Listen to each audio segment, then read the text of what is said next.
Welcome to the CTA Podcast. Join us as we critically examine the ideological capture of the psychotherapy field. Here we discuss better, common humanity proposals for a fairer society. Our discussions are thought-provoking, and our guests are from diverse backgrounds, bringing unique perspectives to the table. This is the CTA Podcast with your hosts, Jaco van Zyl and Christine Siefen.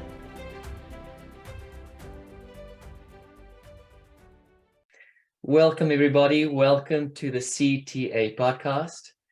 Today it's going to be just me, Jaco van Zyl. Christine is unfortunately a bit ill today, but she will join us next time. I am very excited about our guest today. She's a writer, an academic who lectures in world religions and ethics. The best part of her bio is she's a past life journalist, a national radio award winner, a member of Heterdox Academy, and interested in everything Jungian. Colette Colfer. Welcome, Colette. Thanks very much.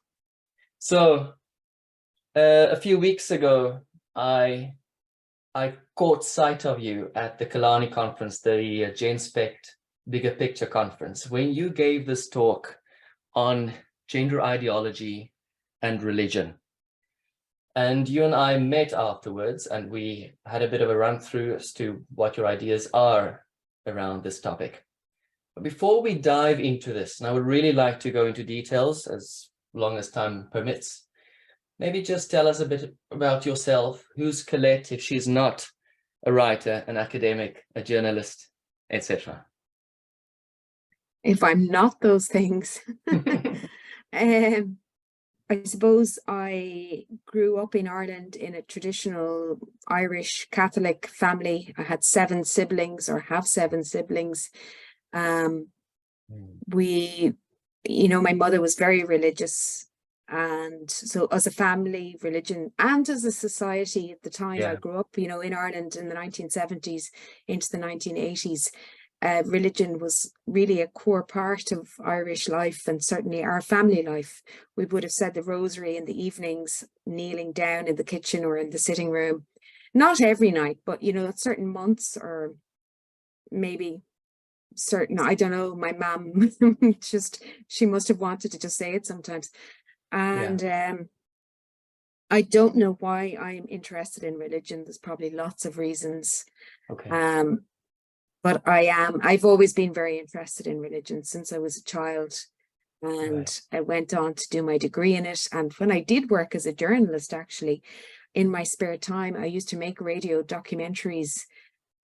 Most, if not all, nearly all of them were about religion. Wow. Wow, that's fascinating. Yeah. One of them, actually, I remember I described it at the time as a labor of love.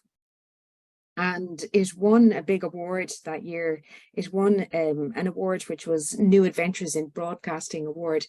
And what I was looking at was like the changing face of religion in Ireland. So there was a series of maybe 7 programs. So there was one made in a monastery with nuns. There was one made in a monastery with monks. There was one made with African Pentecostals. Wow. There was one made with my dad talking about religion when he was a child and talking to nuns. And so for whatever reason, I've always been journalistically also interested in religion, and still am. Yeah. This is fascinating. We know that religion has been part of humankind's history for as long as we know. Some of us, as you also know, as if you say you're interested in everything Jungian, we do need some transcendental map, a value system at least, according to which we need to live. And some of it translates into religious practice, right? Let me ask you this then. How did you move into this area of study where you considered gender ideology? And how did you start recognizing the similarities between gender ideology and religion? right, so I was working as a lecturer. I'm still working as a lecturer in religions and ethics. And around 2018, I met a woman at, actually it was an abortion protest in Dublin, and she's a radical feminist. She was a friend of a friend. And she told me some of the stuff about gender, and I was like, what? I was just so surprised by everything she told me. And it just sparked an interest that I started researching myself then and looking into what was happening, reading as much as I could about it, trying to get as much information as possible.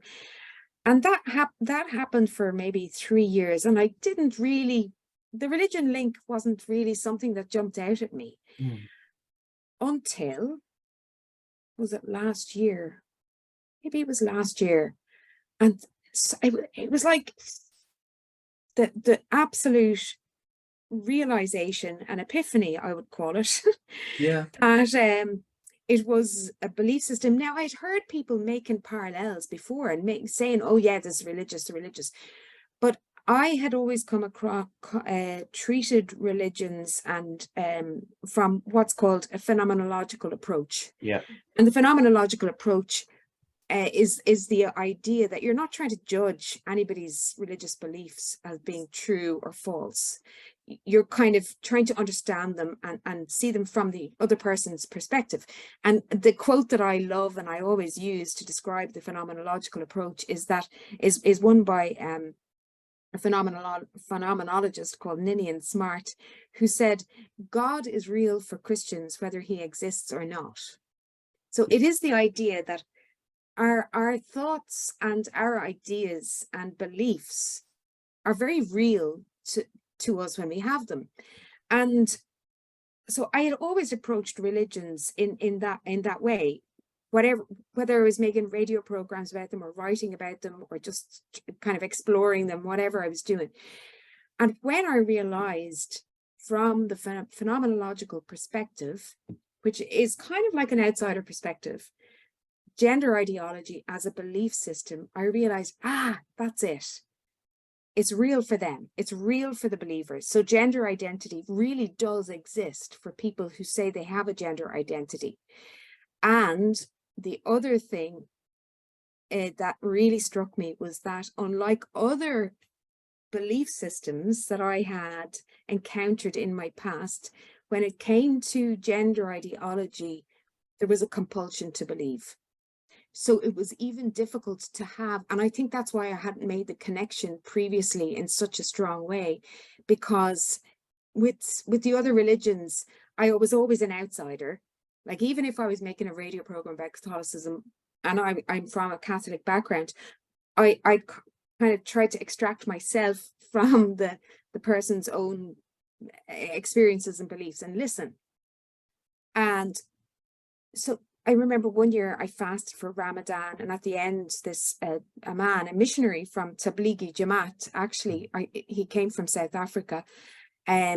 He met me in a mosque in Dublin. He contacted me and he said he had heard about me fasting for Ramadan. And when I met him, I sat down in the cafe, which was in the mosque, or, in the building, the complex. And he said, it's my duty to call you to Islam. Mm. And it was a really kind thing of him to do. I knew that in his mind and heart, this was the best possible thing he could offer me, was, for his way, he thought that this would be to save me. And I thanked him very much. And I said, no, thanks very much, but I'm going to decline.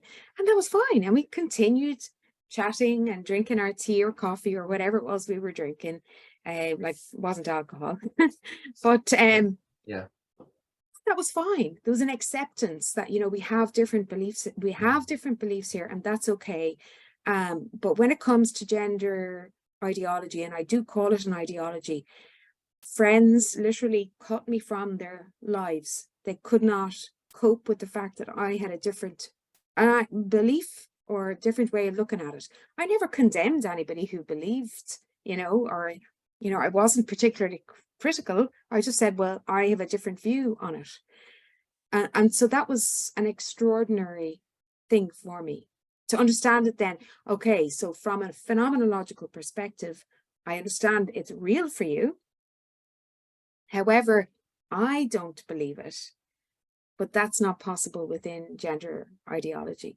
But what you're also pointing out there is that all religions are not the same. When we talk about religion, we can't, for instance, look at one religion and say this is the prototype of what a religion is. There are different types of religions, right? What you described here is a religious movement, a religious practice that does believe that the way they view the world is true, but they also permit your existence as someone who doesn't necessarily believe what they believe. What I'm referring to is coexistence. It's a religion that permits, that allows for coexistence, which is different from your experience with gender ideology. It allows for coexistence, I would say, but it condemns you as an unbeliever, which of course happens in other religions too. I mean, I'm not saying, and I'm not necessarily saying it's definitely a religion. I would say there are religious parallels, and there's certain aspects of religions that are very evident within gender ideology. Am I saying it's a religion? Well, you know, in the talk in Genspect, I said it was a political religion. Political in the sense that if it's political, it's involved in politics. So it's trying to change laws. So it's involved in legislation, human rights, multinational bodies, trying to change the way society operates. So it's political in that sense. And so I do think, yes, it is a political religion. And I think there's probably some elements of religions that aren't present within it as well. But such as the existence of God, a deity. Yeah, of course, not all religions have a deity, you know, like Taoism or Buddhism, Theravadan Buddhism, certainly, you know, the Buddha was a historical person. So not all religions have a deity. I would say humility probably is missing. I know that's so risky to say that, but the focus on the self, you know, like nobody, religious scholars don't agree what is religion, what is our religion. So there's so many different ways of understanding it. Even international human rights declarations and documents, it's not clear. So in different countries, it's defined in different ways. Right. So you know, if it's something that is the thing that is of most interest to a person or defines the way of life, in some places that might be seen as a religion. But there's many arts, you know, like rugby is seen as a religion. There was one academic paper I came across and it said that in New Zealand, rugby is a religion. Or Roger Scruton said that human rights is a religion. Slavoj Žižek said that wokeism is a religion. And Andrew Doyle, you know, the writer and commentator in the UK, he has said that social justice activism is a religion, you know, puritanical religion. So I don't think everybody agrees on what is a religion, but I think we can probably agree there are religious elements to it. Right. So I would imagine that for someone to declare something to be a religion, they need to look at this gestalt and the parts cohering in a certain way, and the way it then manifests itself. That gestalt appears to be a religion.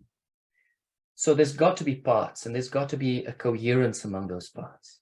So how about we discuss gender ideology in its parts and see what connection gender ideology has with what we traditionally, historically understand to be the structures and the aspects of a religion. Okay, are you going to start? In your talk, you said that you read Gregor, and from what he wrote, as well as Mircea Eliade, as well as the sociologist Durkheim. Durkheim, thank you, Emil Durkheim. What similarities did you notice? First of all, Gregor is Yeah. wrote about political religions. Ah, So he was writing about the political religions of the 20th century. So maybe we'll park that for a second, because I think political religions is slightly different. If we looked at Eliade, so Eliade's, one of his ideas was that the world is divided into the sacred and the profane, which Durkheim also worked with that idea. So the sacred, the profane is just like the everyday, the mundane, the ordinary, the normal kind of boring enough things that we all do all the time. Whereas the sacred is something that's set apart, consecrated, treated as different, as special. So I think that within gender ideology, that the sacred is people who maybe have a gender identity, or particularly who identify as, maybe non-binary, or as being the gender that not the sex that they're born at birth, and the profane, as far as I'm concerned, and the way I understand it, is cis heteronormativity. Somebody who is just like the majority of people, I suppose, really.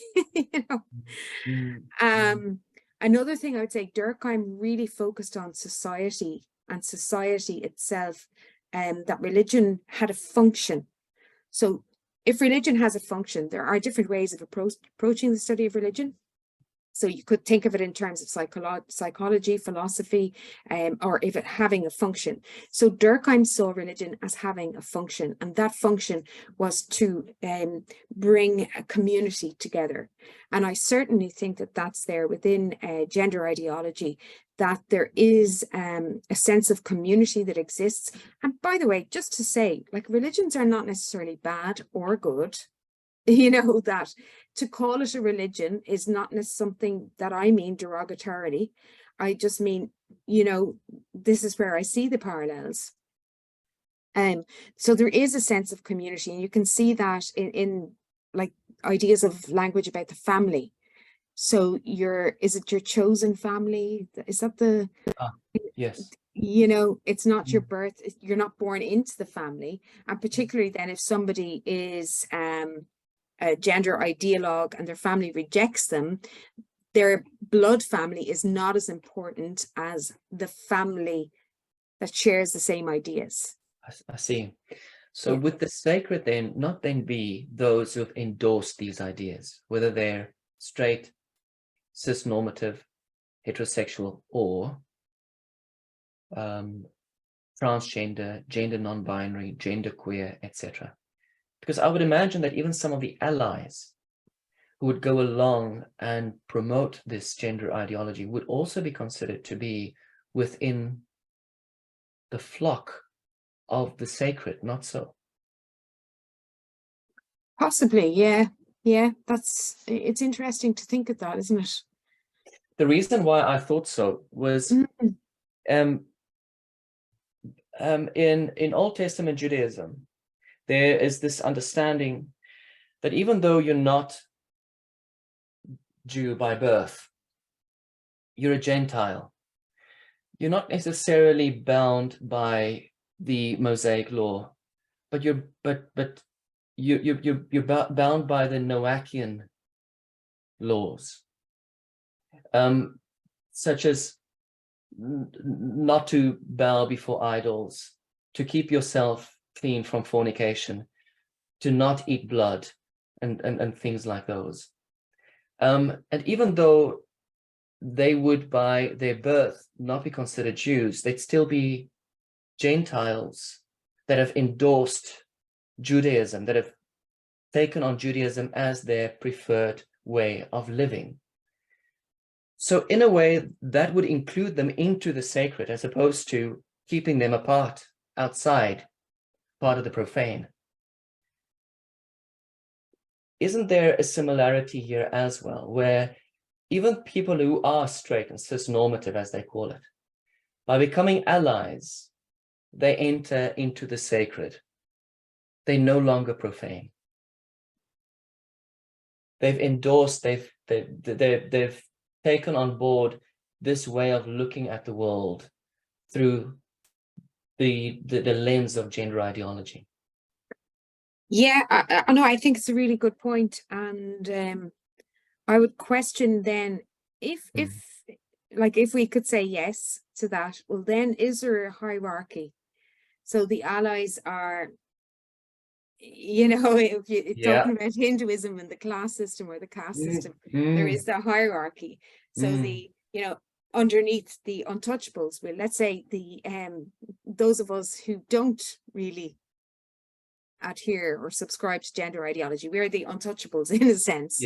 We're outside of it. And then you have the lower part of the triangle, the hierarchy might be the allies. Right. And then at the top, what's at the top? So at the top would be those who prototypically represent the ideology. Perhaps they have transitioned completely. Mm-hmm. They have taken on the paraphernalia. They speak the lingo. They participate in all the holy days. They have the paraphernalia hanging around in their homes, the flag. They've gone through the rituals. And there's something in it about breaking boundaries and going against the norm. So yeah. I suppose maybe allies who dye their hair and wear pronoun badges might be an example. I don't know. We're just playing with this idea. Absolutely. So yeah. And I think that the idea of the sacred and the profane as well ties into the holy days. There's the times of the year. So you've got the liturgical calendar of Christianity marking out, the various sacred times of the year. So time is separated. I think that that's there as well in gender ideology. So you have Pride Month, you have Transgender Day of Remembrance, you have Transgender Awareness Day. There's so many now. I only noticed that in May there was a few days as well. Like there might have been, I don't want to say them now because in case I get them wrong. Right. But there might be a non-binary day or an agender day or asexual day. I don't know what all of the different days are, but a lot of these are remembrance events. And remembrance events, that's a classical, religious thing. Absolutely. So Christmas is a remembrance event, remembering the birth of Jesus. Transgender Day of Remembrance, there is a specific event that is being remembered there, and Pride is centered around the Stonewall riots. So again, it's centered around, it's a remembrance event. And also even during the month of Ramadan, there is one night in Ramadan, which is more sacred than all the other nights in the month of Ramadan. So I think that and again, it's a remembrance event. This is believed when the Quran, I think it was the first revelation of that Muhammad received. Now, I'm not 100% sure about that off the top of my head. But yeah, so that's a sacred. The time is set apart as well, but also place. So you've got place. What's a sacred place? It's a place where there's a pride flag. There is now in Ireland and the city where I live, we have crossings with the rainbow flag. And I think there's a sacredness to that. This has been set apart. And, I saw it the other day and for the first time and cars were driving over it because of pedestrian crossing. And I was thinking, okay, so there's something in that. I wonder if cars driving over it is accepted, but what if somebody went up and spat on it or, deliberately defaced it? Because I think there is that sacredness to it. Yes. I know someone did deface a flag painted on a sidewalk, I think. And the person was charged somewhere in America. The person was charged. Yeah. So I take your point, the sacredness of it, the remembrance, the calendar days of remembrance, and the participation in it. You're separating yourself from the profane to participate in the sacred. And of course, gender identity itself as sacred, sacred and almost like a soul. I think that's one of the biggest parallels really that's there, because, the existence or not of gender identity, like I said earlier on, from the phenomenological perspective, as far as I'm concerned, if somebody tells me they have a gender identity, I understand it, well, then that's very real for them. I don't have a gender identity, but I understand that it's real and true for those who do. Yes. But that idea of a gender identity, where is it? You cannot touch it. It's not empirically provable. Its existence is scientifically unfalsifiable. Yes. It's a subjective. And the other thing is it's like the soul in that it is, mind, body, or soul and body. It's separate to the body. And the idea that somebody's gender identity can be different to their body, or that they can have a wrong body. So where is the soul? Where is gender identity? Where does it exist? Yeah. So, and sacred. So then, and also, like even pronouns as sacred. Of course, pronouns being linked to gender identity. Sacred entity. Absolutely. Yeah. So when people endorse this ideology, even though they straight and cis heteronormative, and they go by he, him, and they are biologically male, they declare through their pronouns the sacred aspect of themselves called gender identity, not so. Yes, and well, actually, that's a really interesting way of looking at it. And they're declaring their belief. Their belief system. Absolutely. I am a believer, and this is how you recognize me as a believer. I'm telling you, they say if you meet Muslims, they'll say Assalamu alaikum, and that's a way of knowing. Yeah. And when they mention any of the prophets, Sallallahu Alaihi Wasallam, referring to Muhammad or any of the other prophets. Yes. Yeah. So there's ways where people use words to identify themselves as believing different religions. Yeah. Or I mean, even if you think about clothing. Yes. So a Christian will wear a cross, possibly. Jewish person might wear a Star of David, like on a chain. I have friends who definitely did. A pagan or a Wicca might wear a pentagram. Somebody, a gender ideology, might wear a pronoun badge or a Progress Pride badge. Now, I do think there's a difference between the ordinary rainbow flag and the Progress Pride flag. So the Progress Pride flag being, with the triangle and the gender colors. So, yeah. What about the totem and the totemic principle? The totemic principle is the idea of the invisible sacred thing that exists for the person, which is embodied in the totem. So in the totem, and this is Durkheim, that the totemic principle is represented or symbolized by the totem. So different tribes had a different totem, and if it was an animal, they wouldn't eat that animal except on the sacred days of the year, perhaps, when they ate it and they ingested and took it into the body. And that goes back to even the Golden Bough and James Fraser, and the idea that in anthropological studies they found that there's an ingestion of the divine. So if we think of gender identity as a divine or something sacred, how or is that ingested into the body? Well, I would say yes, in the form of hormones, testosterone, estrogen, puberty blockers. And that's a way of taking in the divine. Now, I know that's a little bit far-fetched, but the totem then, what is the totem? I think the totem in gender ideology, one example of it certainly would be the flag. Okay. So you put up the flag, and the flag is the totem. So it's the center point. It's treated as sacred, and at the Pride festivals. So there's also where the community comes together,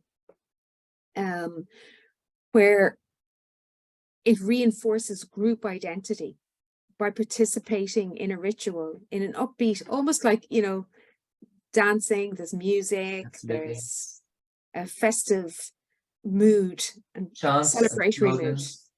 Yeah, there's chants and there's slogans for sure. Mhm. Yeah. When we were in GenSpect, at the GenSpect conference, somebody spoke about a pronoun ritual, the pronoun ritual. Yes. And I thought, well, that's, Yeah. using the word ritual is quite, religious as well, isn't it? Absolutely. For instance, if they introduce themselves, they would say, I'm Jaco van Zyl, he, him, and then they would continue, or this is Colette Colfer, she, her, and that is a type of a ritual, absolutely. But isn't it also interesting thinking about the transubstantiation in Roman Catholicism with the Mass, where something represents the sacred principle, the body of Christ, the blood of Christ, how that is ingested. Scholars of the history of early Christianity consider the Pauline influence from the Apostle Paul, where he introduced this mystical Mithraism, where something of Mithras was also eaten in religious rituals. And by eating the flesh and drinking the blood, they participated in this divine aspect, this divine person. Wouldn't you say that that is also a similarity, by ingesting these hormones and by seeing how the transformation comes about, more in congruence with the gender identity, that is also part of the religious ritual? Yeah, absolutely. And the idea of transubstantiation, did you hear Richard Dawkins speaking about that during the week? He was speaking that he sees a clear parallel, in gender ideology, of the transubstantiation, where the accidents and the substance changes, but the accidents stay the same. So that in Catholicism, I didn't even know I was meant to believe this. When I was growing up, you go for communion and the priest says body of Christ and you say amen, amen, like I believe. And I never thought we were really meant to believe it until I had really grown up. And then I learned, oh yeah, we're actually meant to believe that it has changed, so that it is the flesh. It is the flesh and blood. So the idea of there is the change, the substance actually changes.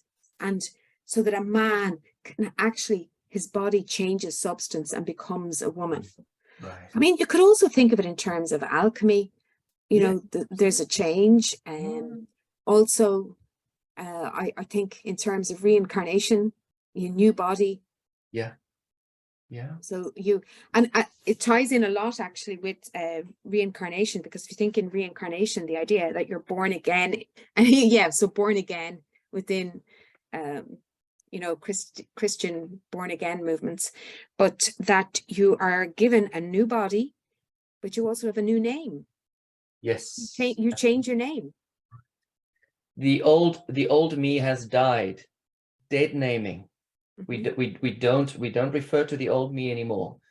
I am being made new in, from a Christian perspective, in Christ. From this perspective, in gender identity, absolutely. And then our doctors become the priests. They are the ones administering these sacred elements, not so. These sacraments. Yeah, the shamans, the priests. But you also have the leaders in lobby groups or activist organizations, non-governmental organizations, who go into workplaces and educational institutes, and they give talks which are like sermons. This is what you must believe. This is the truth, and I'm telling you the truth, and you must now believe it. So you've got a few different versions of priests, I suppose. So in Christianity, there is church vigilant, and then there is also church militant. They go out and they proclaim, and they are missionaries, and they convert, and they're apologists, and they condemn. And if you're an apostate, you're condemned. If you're a heretic, you're condemned. If you're an unbeliever, you better convert to this. You're hateful, you're bad, you deserve it, you're deserved of expulsion, of cancellation. We have that element too. And again, the split between the sacred and profane. I think that's a really important element, actually, that you mentioned there about, the heretic and the blasphemer. So to not believe is to be cast as the other, to be ostracized, demonized, also to be scapegoated. That idea was there in Judaism, the scapegoat. The sins are cast onto the goat, who is then cast into the wilderness. And that reinforces group solidarity as well. There's an us and a them. But the heretic, so what is the heretic when in gender ideology? Somebody saying, well, biology matters. Or I see that Pink News blasphemed today. Oh, yeah. Pink News had an article, and it was about LGBT. So they didn't have LGBT. And so the activists went, they blasphemed. They're heretical. And then there is confession. Oh, prostrate themselves in sackcloth and ashes. Oh, we've seen that, haven't we? Like, who was it last year? This famous people. That the woman who sings, "I try to walk away and Macy Gray. Yeah, and she said something, and everybody's like, "Oh my God, Macy!" And then she apologized. And the woman who wrote "Hey God, It's Me, Margaret," the Judy Blume, the author, gotcha. She recently said something. She defended J.K. Rowling, and the following week, apology, and so that's their confessions. Yeah. And then initiation into the gender ideology crowd. Some transgenders are being initiated into the crowd, and they show their stigmata as evidence of their struggles in the form of surgical scars. Yeah. That's one thing that I want to look into a bit more. The idea of, I think it is linked to sacrifice as well, and but changing bodies. I mean, if you think in Judaism, the first covenant between Abraham and God was that all males were to be circumcised. Yes. So it's a mark in the flesh. Yes, the mark in the flesh, yeah. Yeah. And within Christianity and Islam, there are different rituals, like Opus Dei, I think, when they are some saints who certainly hurt themselves, their own bodies. And in Islam, you have, isn't it, Ashura, the Sunni and the Shia. So the Shia mark that day by whipping themselves with little blades. So hurting the body is also, many religions do that. Heaven's Gate, the man from the cult Heaven's Gate, he was castrated, the main man, and some of the people who joined Heaven's Gate also voluntarily were castrated. So this disavowal of the flesh, disavowal of biology. Yeah. I die in the flesh and I come alive in the spirit, as Paul said. In a very literalist sense. Yeah. Yeah. And when you think of it, like, it is a lot of women who are very concerned about the impacts of gender ideology on, women's spaces, single sex spaces, on women's sports, everything. But the woman, and all through different cultures and religions, the woman has been associated with the earth, the body, matter, and the Latin word for mother, and matter, materialism. Right. They're linked. So the woman is where the seeds are planted in her belly, where the baby grows, in the same way that the earth is where the seeds are planted and the seeds grow. So I think there is a movement away from the feminine in general. And I mean it in a very symbolic kind of a way, but the idea to get away from the body the disembodiment. Well, what is there if there isn't the body? There's the mind, and the mind has been associated more with the masculine. The masculine, and I don't mean masculine to mean male necessarily, you know. No. So, Right. and there's one thing I think that really needs to be stressed is that religions and even cults are said to confer benefits on adherents too. They're not all bad. You know, they give people a sense of meaning, a sense of belonging. You've got a community, got people supporting you. Cults and religions have given money to charities. They, you know, there's lots of elements there as well that I think, I just don't want the idea to be that it's all dark, you know, it's all negative. Right. I mean, people who subscribe to gender ideology, they get a lot from it. You know, it does give them meaning and purpose, and perhaps they understand their place in the world better as a result of it. Yeah. And they have a sense of community, they're supported, which they see as good things. They do. My issue is just the coexistence part. The intolerance of difference. Yeah, The intolerance absolutely. of disagreement, the intolerance of diversity, of plurality. Yeah. That disagreement is an immediate threat. There is an immediate paranoid, suspicious response to someone who disagrees, someone who does not subscribe to this ideology. And that is the extremist position of this ideology, which makes it untenable in a liberal society, even in a society that wants to flourish.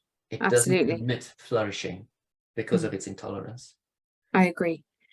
Yeah, there's a compulsion to believe. There is like you said, the compulsion to believe.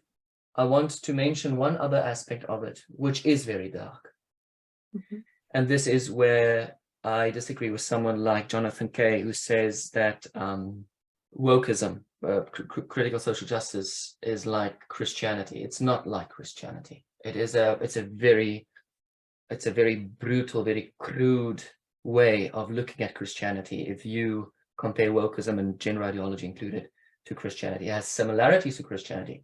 It has greater similarities to more ancient and primitive religions as rather than Christianity. What I'm getting to is child sacrifices, where the person's extent of devotion to the deity is demonstrated by bringing the child and sacrificing the child. We know this didn't happen in Judaism.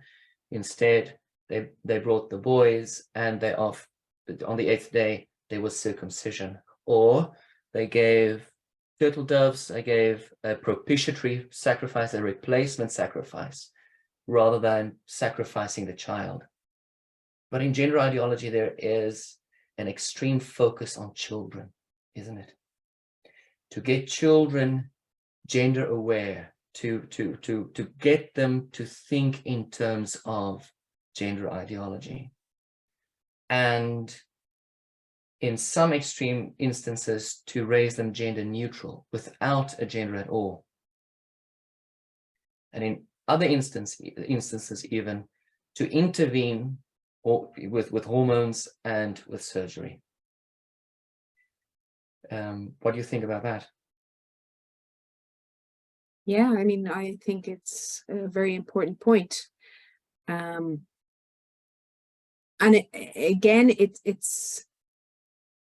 there is a dogma, and it's being taught in schools, increasingly so in Ireland, like within the education system. I think next year it's going to be more so, and it's teaching it as fact from children from preschool all the way up.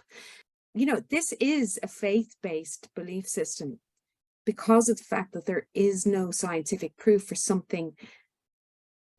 the existence of gender identity. So therefore, they are teaching a faith-based system as fact in our schools, specifically to children. And I do think, and I have heard, that when a child comes out as, you know, having a gender identity, or, you know, being non-binary or transgender, that it's celebrated. Yes. You know, this child is now special. You know, straight or cis heteronormative child will not ever be brought to the top of the classroom or the school assembly and everybody cheer them and clap them for announcing their new name or pronouns or whatever it is. So whether we call it child sacrifice, would they themselves call it child sacrifice? I'm sure they wouldn't. But as from an outsider perspective, we can look at it and say, oh yeah, look, there's parallels here, isn't there? Yeah. Would a parent say, I'm sacrificing my child? I'm sure they wouldn't, because again, they're devoting their child, most certainly. Yeah. There and is this devotion. Yeah. There is the idea, I suppose, of them being good. They're doing the good thing. Yeah. Because it is a good thing. Yeah. In Ethiopia, in ancient religion, the Kalhatza was the spokesperson for the queen. And some of the boys were brought to the queen and the royal palace to serve the queen, and for them to serve the queen, they had to be castrated. And it was even in medieval times, to bring your son to sing in the choir, they had to be castrated to reach those high notes. The castrati. And many times the parents would say, no, there was an accident, that's why the child was castrated. But we bring the child to serve God in the choir. When you think about like devotion. that, yeah. So there's a de-sexing in a way. Actually, somebody told me this morning of a Russian cult around 1900 called the Skopskis or something like that, who the men were castrated and the women had their breasts cut off. And again, it was linked to sexuality, actually.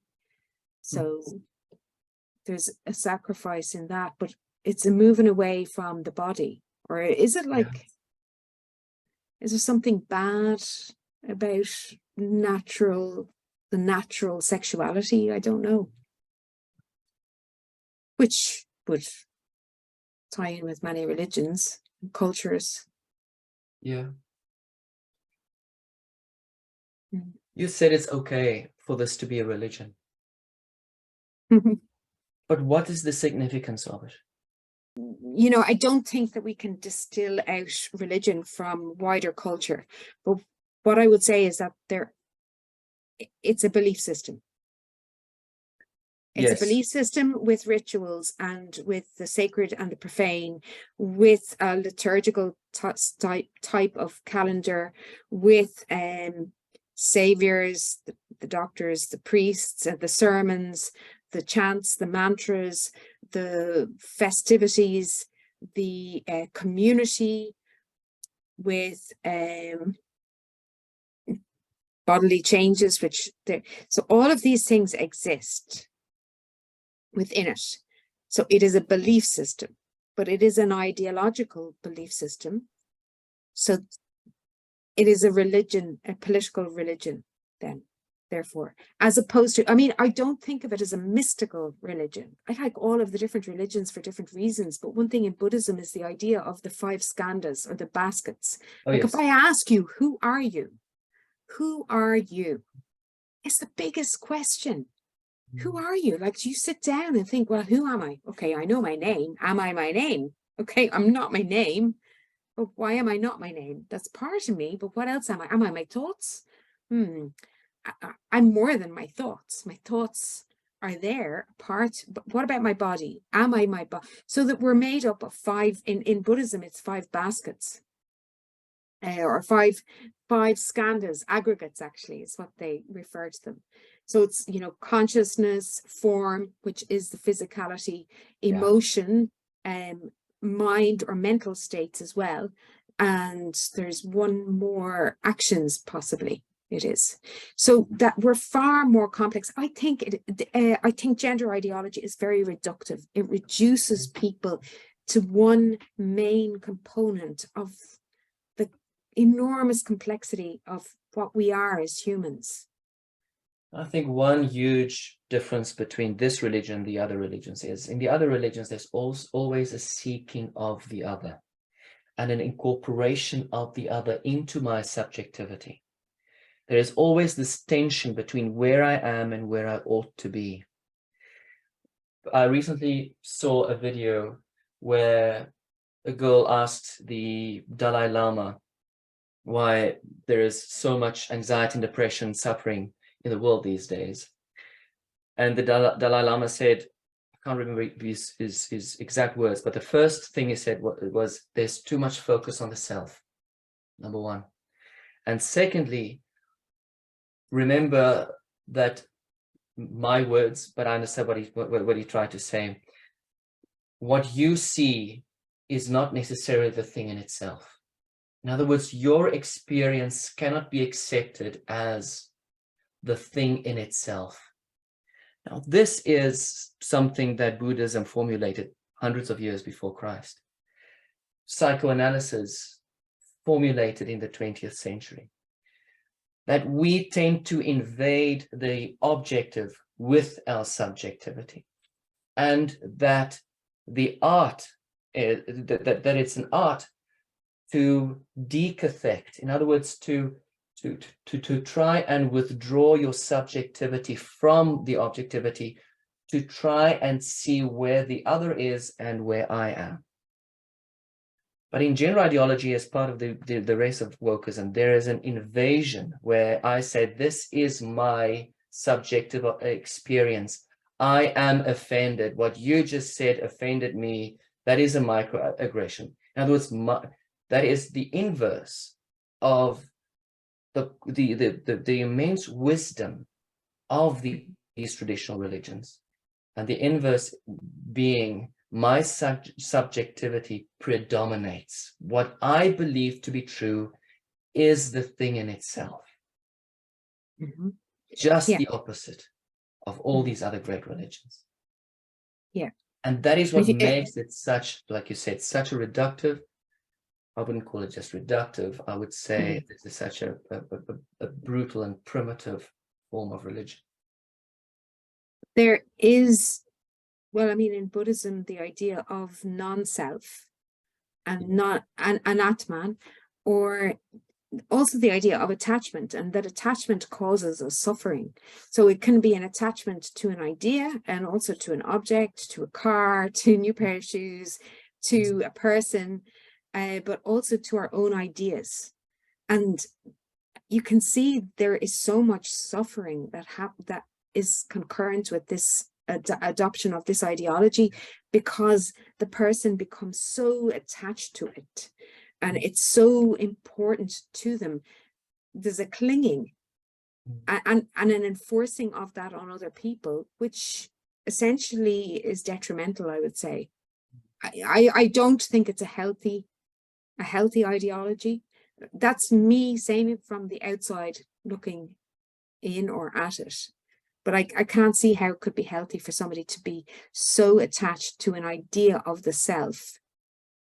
There's an ego obviously involved in that.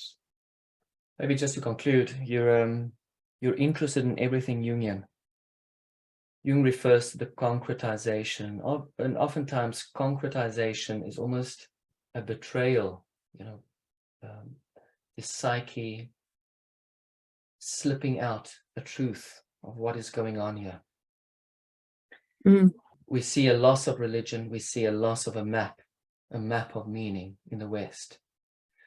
We know that there's been a lot of peace and comfort in the West. There's a loss of meaning in the West, of purpose. Lisa Marciano says that there's a disease of the soul.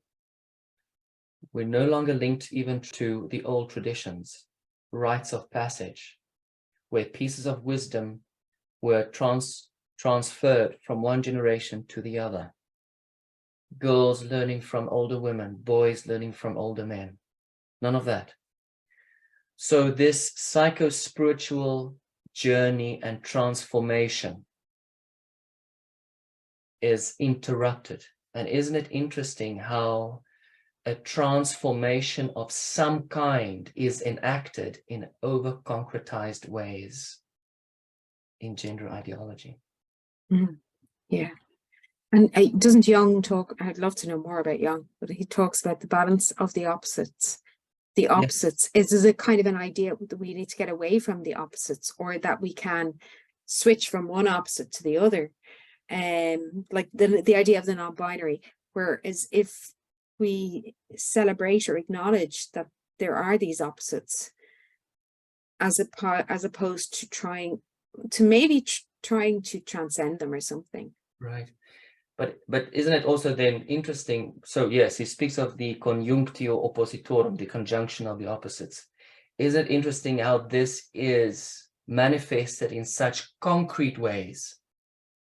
It misses the point. If it's concretized this way, it misses the point. It has to exist in the psycho-spiritual realm. And that is where the disease, that is where the soul sickness lies. And we see it especially among our youngsters, where disease usually manifests. Yeah. Colette, thank you very much for your time. I'm sure you and I could go on for another hour or two.